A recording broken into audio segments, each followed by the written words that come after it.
ప్రజలకి పిరికితనం వస్తుందా, తిరుగుబాటుతనం వస్తుందా చూద్దాం. ఎంత దారుణం! అసలు రాజకీయాల మీద విరక్తి పుట్టిస్తున్నారు, అసహ్యం పుట్టిస్తున్నారు.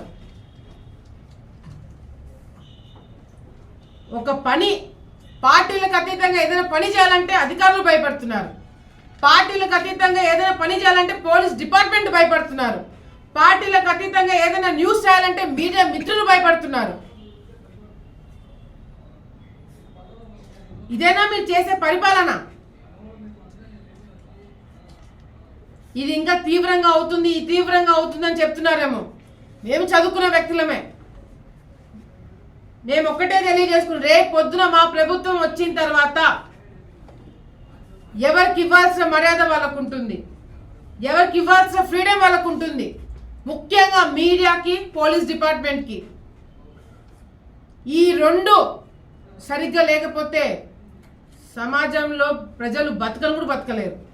భయం అనేదే ఉండదు రాజకీయ నాయకులకి. న్యూస్ వన్ సైడ్ అయిపోతుంది, న్యాయం వన్ సైడ్ అయిపోతుంది, చట్టము న్యాయం చేయాల్సిన వాళ్ళు వన్ సైడ్ అయిపోతే ఎవరికి భయం ఉంటుందండి? ఇప్పుడు కొత్తగా ఇంకో చట్టాలు తీసుకొచ్చారు, భూ చట్టము. కోర్టుకి వెళ్ళడానికి అవకాశం లేదంట, అధికారులు ఏం చెప్తే అదే ఫైనల్ అంట. అధికారులు ఎవరైనా అధికారుల మీద రాజకీయ నాయకులు ఒత్తిడి పెట్టించి వాళ్ళ భూములు లాక్కోండి, వీళ్ళ భూములు లాక్కోండి అంటే ప్రజలు ఎవరి దగ్గరికి పోతారండి? కోర్టుకు కాదా? కోర్టుకి వెళ్ళడానికి అవకాశం కూడా ఈరోజు తీసేస్తుందంటే ఈ ప్రభుత్వము, రేపు పొద్దున ఏంటి పరిపాలన ఏ విధంగా ఉంటుందో ఒక్కసారి ఆలోచించండి. ఎక్కడో అమెరికాలో ఎక్కడో ఉన్న వాళ్ళ పరిస్థితి ఏంది? ఇక్కడ భూములు లాక్కుంటే, భూములు ఇక్కడ ఉంటాయి, వాళ్ళ పెద్దలు ఇచ్చిన ఆస్తులు, అవి లాగేసుకుంటామంటే వాళ్ళు ఉద్యోగాలు చేసుకోవాలి, ఇక్కడికి వచ్చి ఆస్తులు కాపాడుకోవాలా? ఇవన్నీ కూడా ఆలోచించండి. మేమైతే ఎక్కడా కూడా మీరు చేసే కొద్దీ మేము ఇంకా బలంగా తయారవుతాం, ఇంకా కసిగా పనిచేస్తాం. ఎక్కడ కూడా తగ్గేది లేదు, ఎక్కడ కూడా ఆపేది లేదు. మేం చేసే ప్రచారం ఇంకా తీవ్రంగా, మీరు చేసే అరాచకాలు ఇంకా ప్రజల్లోకి తీసుకుపోతాం. ఇప్పుడు వరకు భయం కదా మీరు చూపించారు, అయ్యో పాపం సర్లే అని చెప్పి ఆడవాళ్ళని లాగలేదు మేము దీంట్లోకి. మీ ఇంట్లో ఆడవాళ్ళు చేసే అరాచకాలు, అవినీతి కార్యక్రమాలు ఇంతవరకు నేను బయట పెట్టలేదు. మీ ఇంట్లో ఆడవాళ్ళ పేర్లు కూడా తీయలేదు ఇంతవరకు. నేను తీయమంటారా? ఆధారాలతో సహా నిరూపించమంటారా? కాల్ రికార్డింగ్స్తో సహా నిరూపించమంటారా? ఆ హుందాతనం మాకు ఉంది కాబట్టే, ఒక తోటి మహిళ గురించి తప్పుగా బయటికి రాకూడదు కాబట్టే, మహిళల మీద అసహించుకుంటారనే ఒకే ఒక కారణంతో నేను ఆగిన. కాల్ రికార్డింగ్స్ ఉన్నాయి, వీడియో రికార్డింగ్స్ ఉన్నాయి, ఎక్కడ ఎవరి దగ్గర ఎంత డబ్బులు తీసుకున్నారనే పేటిఎంతో సహా ప్రతి ఒక్కటి కూడా ఆధారం నా దగ్గర ఉంది. మీ ఇంట్లో ఎవరు చేస్తున్నారు, ఎవరు ఇప్పించుకోమంటున్నారు, ఎవరు అకౌంట్లో డబ్బులు ఏమంటున్నారు, ఎంత ఆస్తి సంపాదించుకున్నారు, ప్రతి ఒక్కటి కూడా నా దగ్గర డీటెయిల్స్ ఉన్నాయి. పెడతా, అన్ని బయట పెడతా.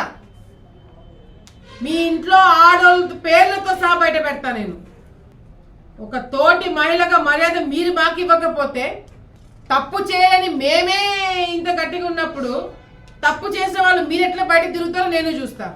టికెట్ కోసము సొంత తండ్రికి టికెట్ వద్దని చెప్పి తిరుగుతున్నారు. ఎందుకు? ఒకే కుటుంబంలో ఎవరికి టికెట్ ఇచ్చినా ఒకటే.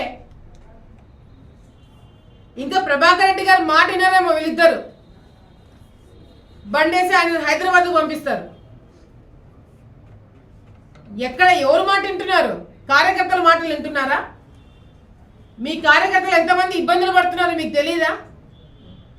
ఎప్పుడు భూమా కుటుంబంలో అడుగు పెట్టని వాళ్ళు కూడా, భూమా వర్గంలో అడుగు పెట్టని వాళ్ళు కూడా గతంలో ఎంతో ప్రిస్టేజ్గా మీ కుటుంబానికి సేవ చేసిన వాళ్ళు కూడా ఈరోజు మా గడప తొక్కుతున్నారు.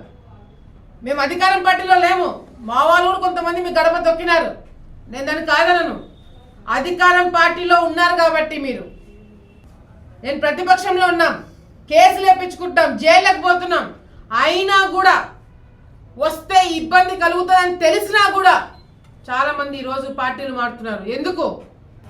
అరాచకాలు మేము ఎక్కువైపోయినాయి, దోపిడీలు ఎక్కువైనాయి కాబట్టి.